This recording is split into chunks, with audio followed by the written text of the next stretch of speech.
Headlines brought to you by Chitale बंधू.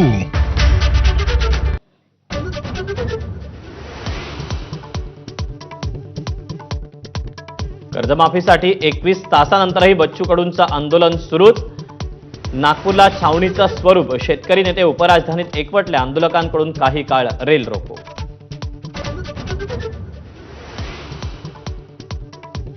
चर्चेसाठी सरकारनंच नागपूरला यावं. बच्चू कडू ठाम तर चर्चेतून मार्ग निघतो. आम्ही चर्चेस तयार. मुख्यमंत्र्यांची भूमिका. 4 वाजता पंकज भोयर आणि आशिष जयस्वाल भेट घेणार.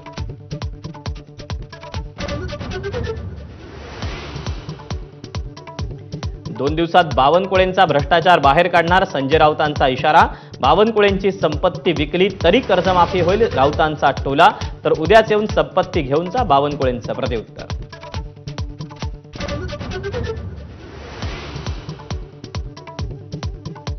मतदार यादीतील घोळ, ईव्हीएम याबाबत राज ठाकरे उद्या करणार सादरीकरण. लावरे तो व्हिडिओ करत राज ठाकरे करणार आयोगाची पोलखोल.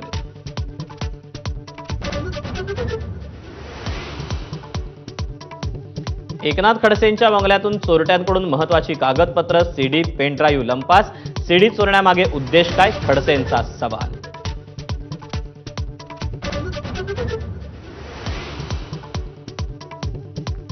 सोलापूर जिल्ह्यात भाजपमध्ये जोरदार इनकमिंग. राष्ट्रवादीचे माजी आमदार राजन पाटील, यशवंत मानेंचा भाजपात प्रवेश. तर मोहोळ आणि माढा तालुक्यातील अनेक पदाधिकारीही भाजपात.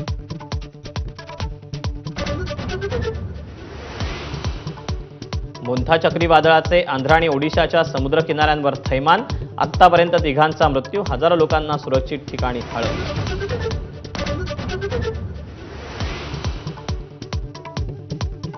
मराठवाड्यात पावसाचा कहर सुरूच. जालना, लातूर, परभणी, बीडला पावसानं पुन्हा धुतलं. सोयाबीन, कापूस, मक्याची माती.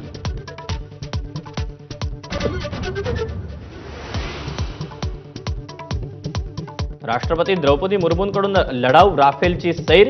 हरियाणातल्या अंबालामध्ये हवाई तळावरून उड्डाण. 2 वर्षांपूर्वी राष्ट्रपतींकडून लढाऊ सुखोईची सफर.